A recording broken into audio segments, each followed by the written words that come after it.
pulling in your shoulders when you do stuff, this video is for you. Just kidding, but this is going to be helpful for shoulders. So what we're going to start with is coracoid poke flossing. It's been on other videos, but it's on other videos for a reason because it's really important. So I'm going to show you a more advanced version than another video that I've done before. So if this doesn't feel good, go to that one. You're going to poke right in here. So kind of like where your pec and your shoulder meet, you'll kind of dig around in your shoulder and feel like a little nubbin in there, right? It's a hook of bone, and it's where your pec minor and your corpobrachialis and a couple other things meet.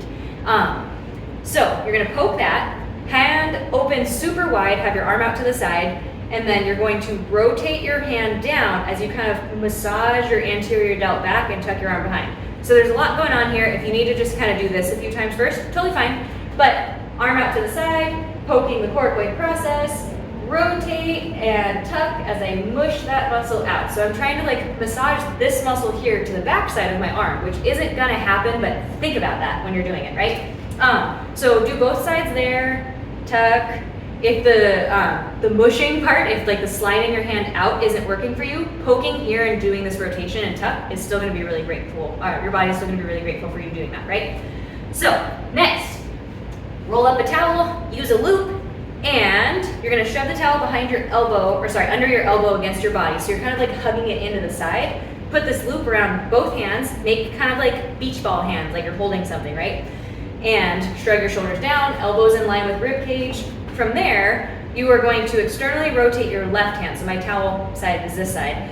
My right hand is gonna be like the stability. So if there was an anchor, my right hand's the anchor. And then I'm going to squeeze out, bring it back in, and squeeze out. So this is doing two things. This is helping activate your rear delts back here and your serratus anterior and posterior.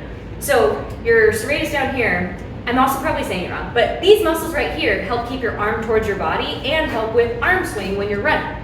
So if those are underactive or if you don't have the ability to use them, you're probably gonna have neck pain and like popping in your shoulder, possibly other stuff going on, right? So this is gonna help with that. Do both sides, let's say 5 to 10 each side. The towel side is the working side and the other side is your anchor side, so it's just holding still. From there, we are gonna have you do Y raises with a band or without. I'm gonna show you both. So if it's with a band, you'll step on it, left thumb to right hip, so you're internally rotating this arm, bringing it down towards your hip. Then you're going to inhale, slowly rotate your arm open, reach up, and then as you exhale, you're slowly lowering down and bringing it across your body. So the breathing is super, super important with this, and it's not going to be as beneficial if you don't do it. So breathe how I'm telling you, please. So inhaling up, it allows our rib cage to expand and raise, and as we exhale, it's allowing it to depress and lower, right? So contract and lower, whatever you want to call it. Your rib cage does this as you breathe in and this as you breathe out, ideally, and I'd be lying if I didn't tell you that you probably need to work on that too.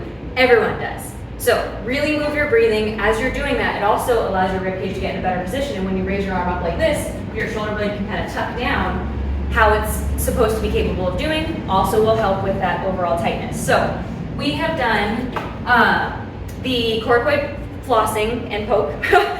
We've done the serratus external rotations, and we've done the Y raises. Body weight, you just do that same motion. Inhale up, exhale down. So wherever your arm is traveling, thumb is leading. If you're using a band, up to 10 per side. If you're doing body weight, up to 20 per side. Do what you feel, right? So it's like teaching your body where it can go. So the coracoid flossing opens up your chest. The serratus activates your shoulders and serratus down here, so it keeps your body in a better position. The Y raises is teaching your arm how to be away from your body, because if it's been tight like this for a long time, it's probably like pretty unstable out here, like a little noodly arm. Not saying it in a negative way towards you, but that can use some work. And then the final thing that we're doing is shrug to floaty arms, which is one of my favorite things to say.